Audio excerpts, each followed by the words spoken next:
BestArc have sent me their BTC500DP version 3 plasma cutter to do a full honest review. So today we're going to find out if indeed it is the BestArc. I'll get my coat.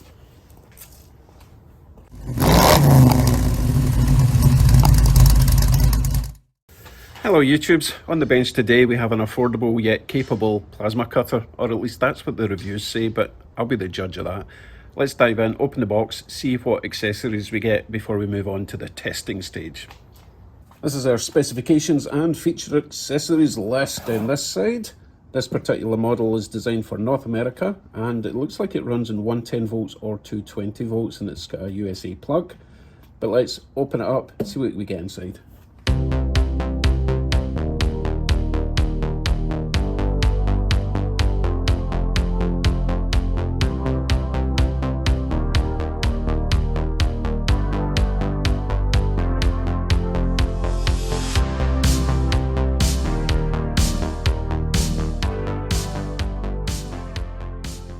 First impressions are good. I do like it when they package it well with custom molded foam, etc.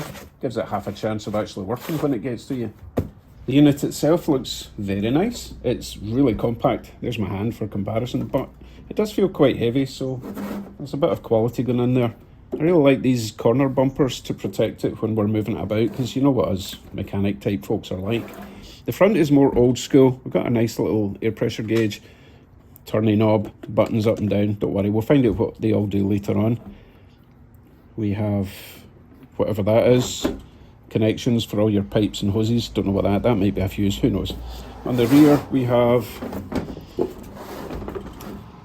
a pre-built air hose connector with filter at the bottom. That's pretty good actually, it feels quite robust. The one I've had previously, this was kind of loose and I was always a bit concerned when I was putting the air hose in because the whole thing was flexing up and down. This feels a bit more solid.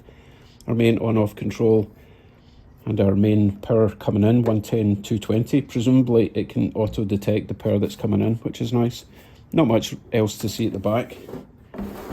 But as I say, it does look quite nice. It feels chunky. It feels quality so far. We have our grounding cable. Feels fine. And we have this airline and fittings, which I'm kind of confused about because at the back of the machine I didn't see anywhere to plumb this in. I'm wondering if this is an optional extra for a different machine and they just throw it all together. But don't worry, we'll find out about that in the instructions.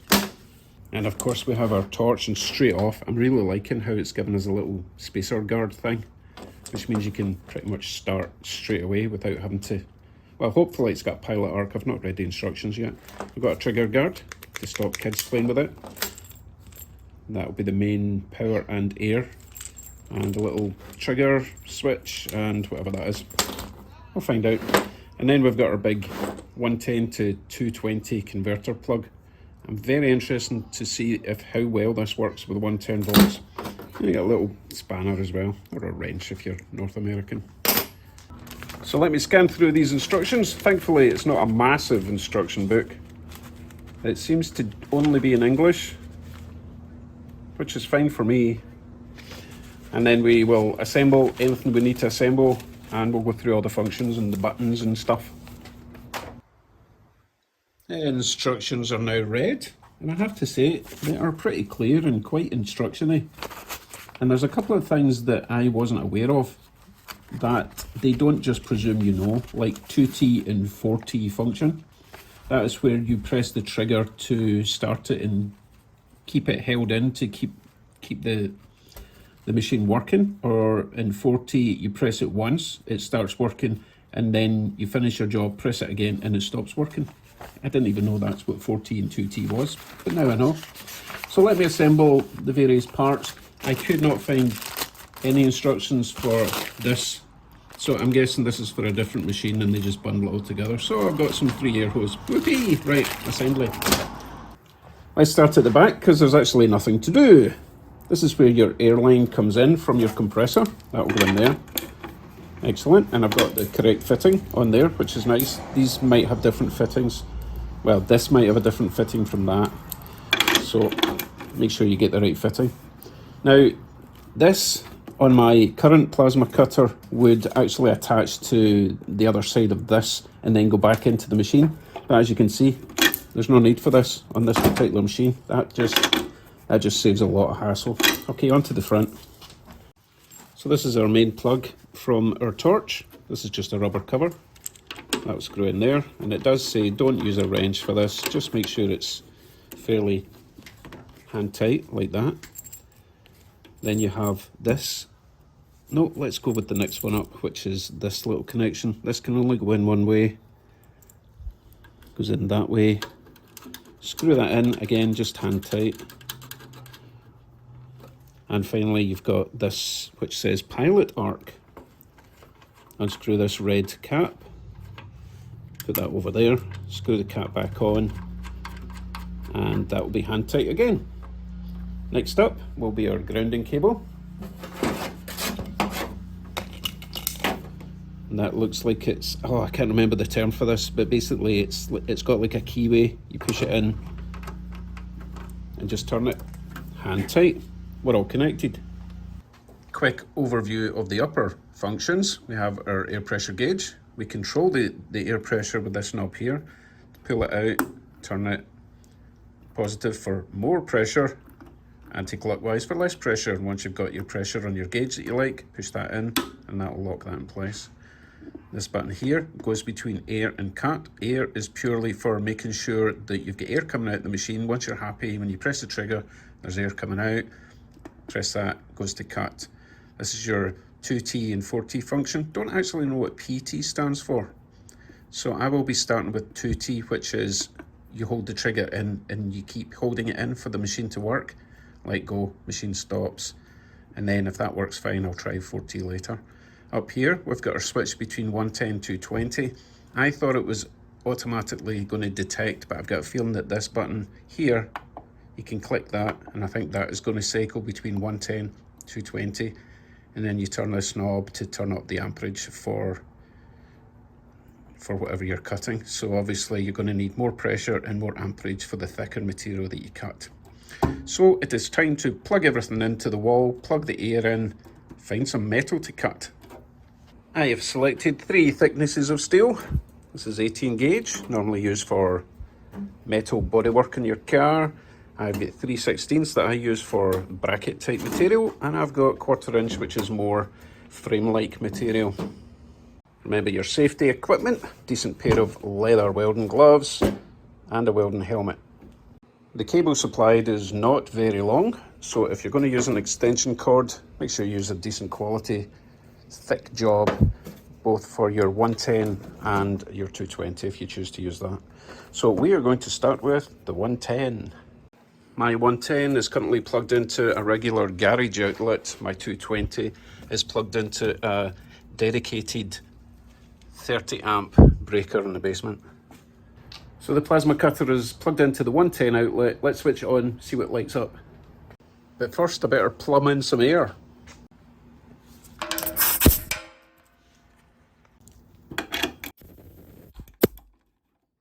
Can't hear any leaks. Let's switch it on. Flick the big switch at the back, see what we have.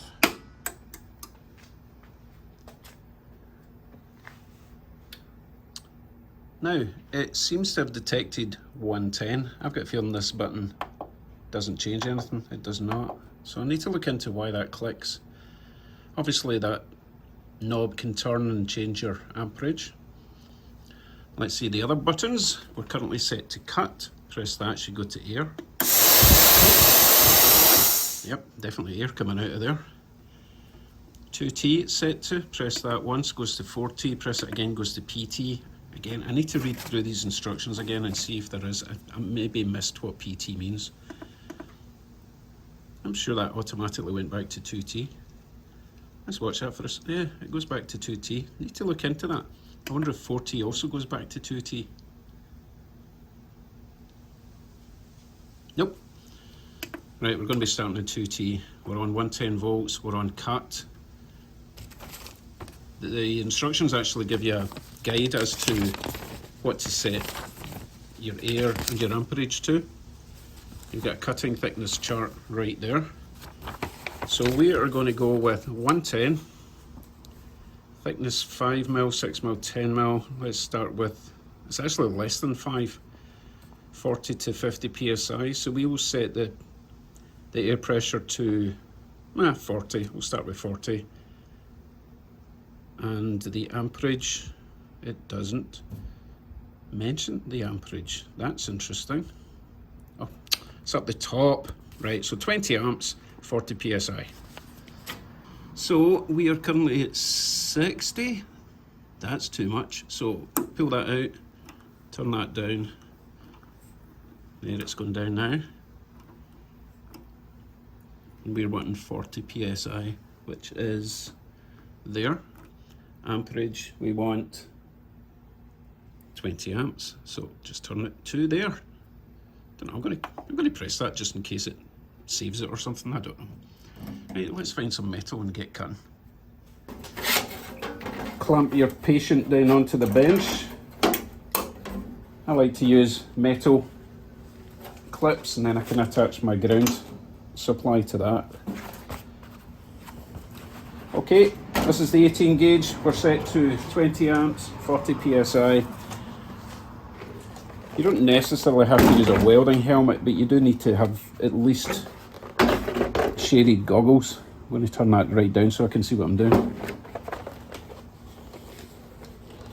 Right, let's go. Forgot about the safety trigger.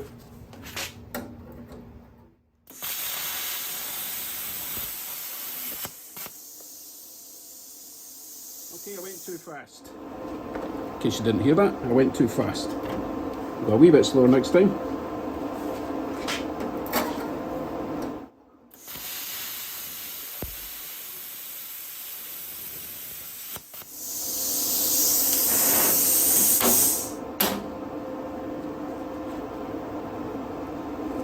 Certainly cutting it. It's not as tidy as I'd like.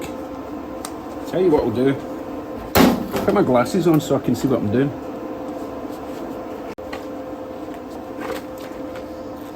Right, let's try that again.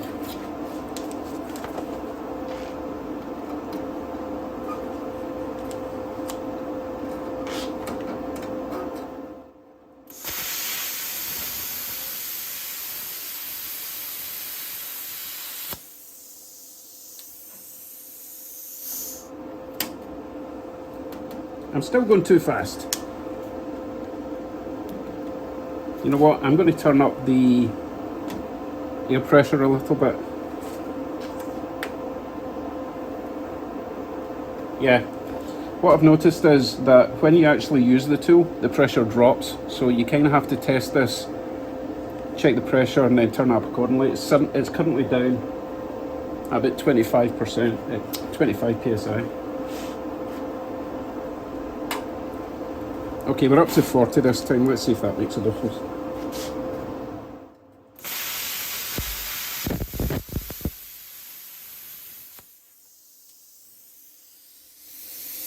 Yeah, much cleaner cut. I'll do one more with this and I'll let you see the result up close.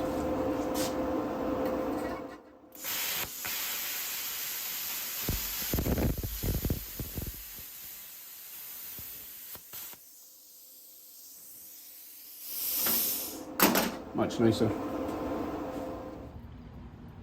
Pretty clean cut, and obviously if I'd used some sort of guide I could have got a straight line. Tiny little bit of slag at the start, but I think I was going a wee bit slow there. When you get used to it, you can get nice and clean cuts like that. But of course that was just the 18 gauge. Anything could cut through that. Let's move on to the 3/16. So 3/16 is about, well, let me switch this on. 3/16 is about 6 or 7 mil. So that would be on the 110. It may or may not cut it with the 110, but we'll give it a shot.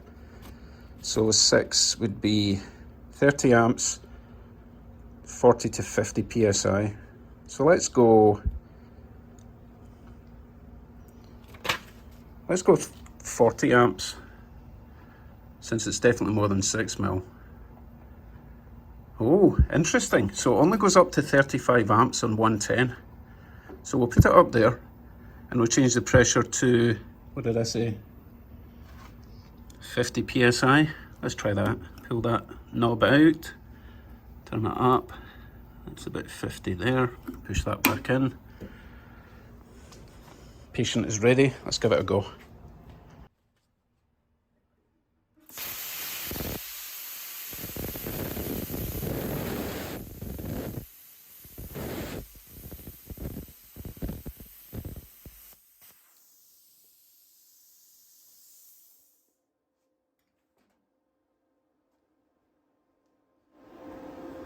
It almost cut it all the way through, but it really struggled. I'll try once more, but I don't think we're going to be able to use 110 with this thick steel.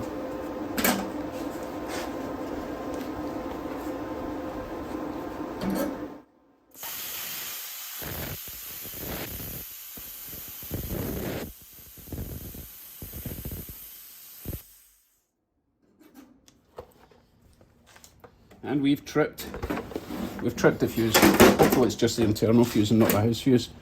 So from what I can see, you're not going to be able to cut 3/16, which it's pretty thick steel to be honest, but I don't think you're going to be able to cut it with 110. Be absolutely fine for your common or garden bodywork. Let me check the fuse, make sure it's still okay. So yes, I managed to trip the fuse on the fuse panel in the basement. I kind of expected that to happen. I was pulling too much amperage from the wall. And don't be thinking you can just put a bigger fuse in your basement or wherever your fuse box is, because then you would have to change all the wiring throughout your house up to this point as well. It will be fine for the bodywork stuff, but let's move on to the 220 and really put this thing through its paces right. 110 plug is now into the adapter. Adapter is into the 220. And that's plugged into oh goodness, I think it's a 50 amp in the wall, so I think we're good there. Let's switch it on, as long as it does switch on again. And we can change our new parameters. It does switch on, it has detected 220 all by itself, so presumably we'd be able to go up further now, which we can. So let's go, where we were supposed to go was 40, was that right? It's such a bad memory.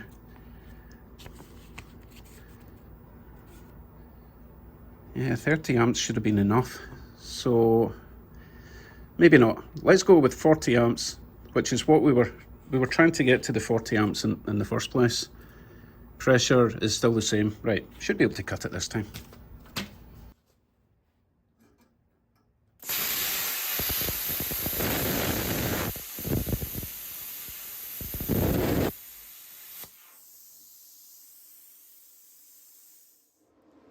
I need to go a little bit slower, or turn up something. I'm going to turn up the amps to 50.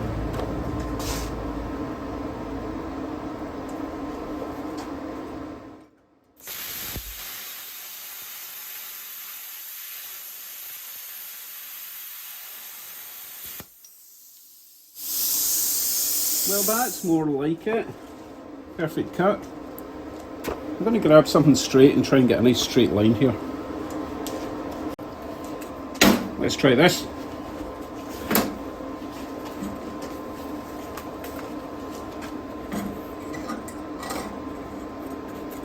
Right there.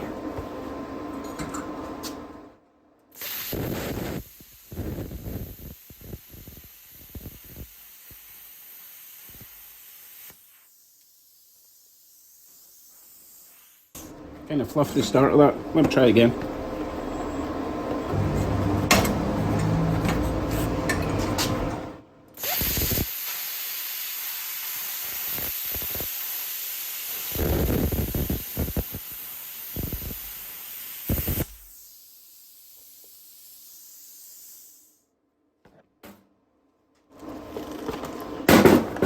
That is a nice cut.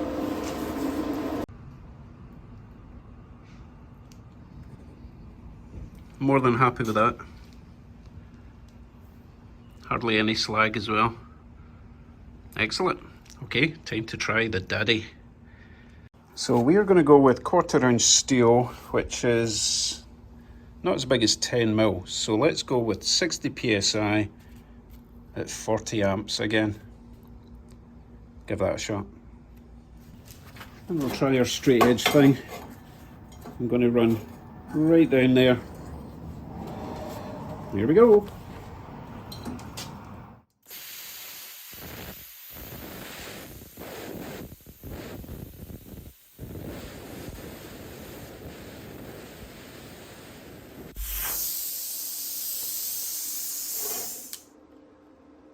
This is, I wouldn't say it's struggling, but it's not cutting through quite as quickly as I'd like. I'm going to try a little bit more power.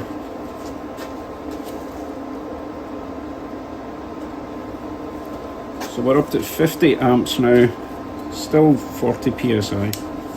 I'll just cut this wee bit off first, but hopefully.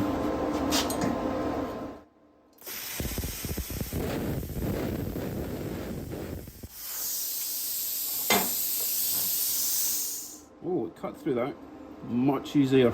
So let's try the whole thing with 50 amps, 40 psi.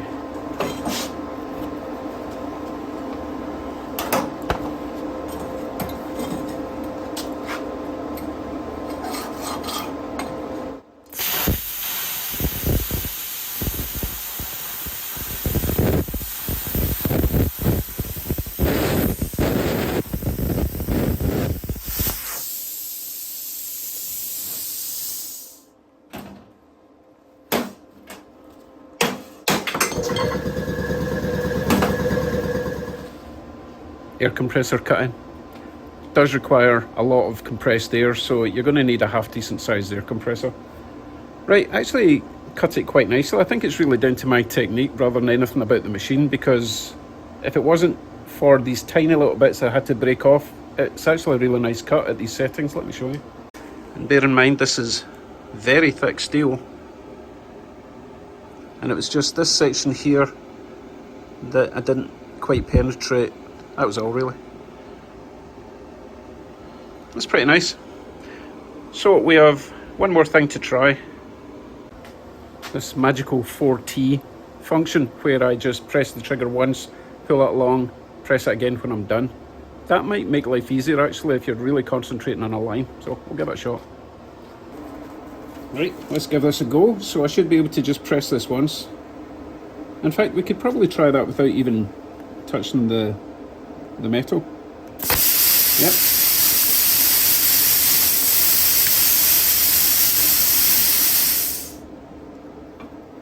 Let's try that again, because something weird happened. Remember, you've got it continues to blow air through once you're done to help cool the nozzle.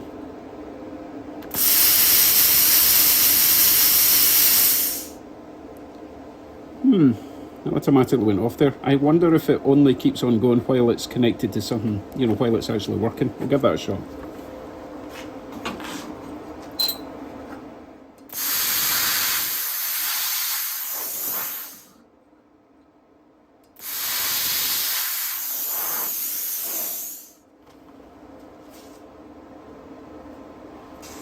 That's not working.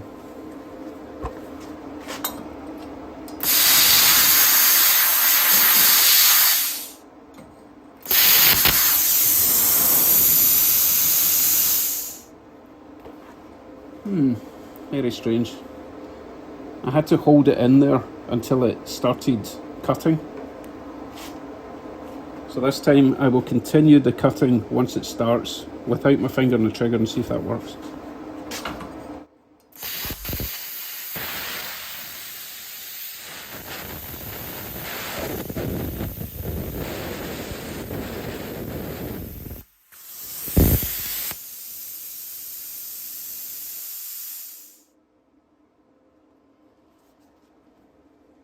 Okay, it worked that time. Obviously I didn't cut very well because I was too confused as to what the hell I was doing. So you do have to start the cut. You need to hold this trigger in, start the cut. Once it's made the electrical contact with that, you can let go of the trigger. It will keep on going until you finish the cut, and then you press the trigger again, or it might actually just go off by itself. Let's try that.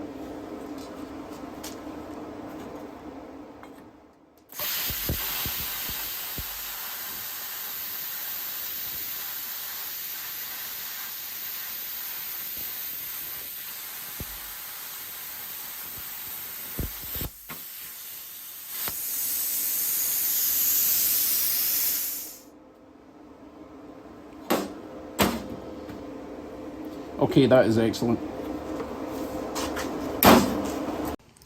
If you compare this new plasma cutter cut compared to the current plasma cutter, okay, to be fair, I didn't use a ruler or anything there. I just think the new one's just a much nicer, cleaner cut. That's really nice. So I specifically chose the thickest steel I've got in my garage. It's very unlikely you're going to be using that thickness of steel on a daily basis. These sort of plasma cutters are designed for the hobbyist, shade tree mechanic type. I wouldn't necessarily be looking to use this every day in a industrial setup, but you never know. Time will tell how long it lasts, but I'm really happy with that. Obviously, I didn't have to pay for it, but for the moment, I'm going to endorse this product. Affordability, 280 Canadian, which is what, about 220 cents in America? Nah, $220 roughly plus tax. On Amazon, link in the description, check them out. They've got other versions as well. I think they've got an even newer, fancier version. But when it comes to tools like this, I kind of want them as basic as possible. Turn up the air pressure, turn up the amps, Bob's your auntie, start cutting stuff. Thanks very much for watching, and I hope that helped in choosing another one of these affordable plasma cutters. Hey, if I can do it, anyone can. I'm no professional. Take care, everyone. See you soon.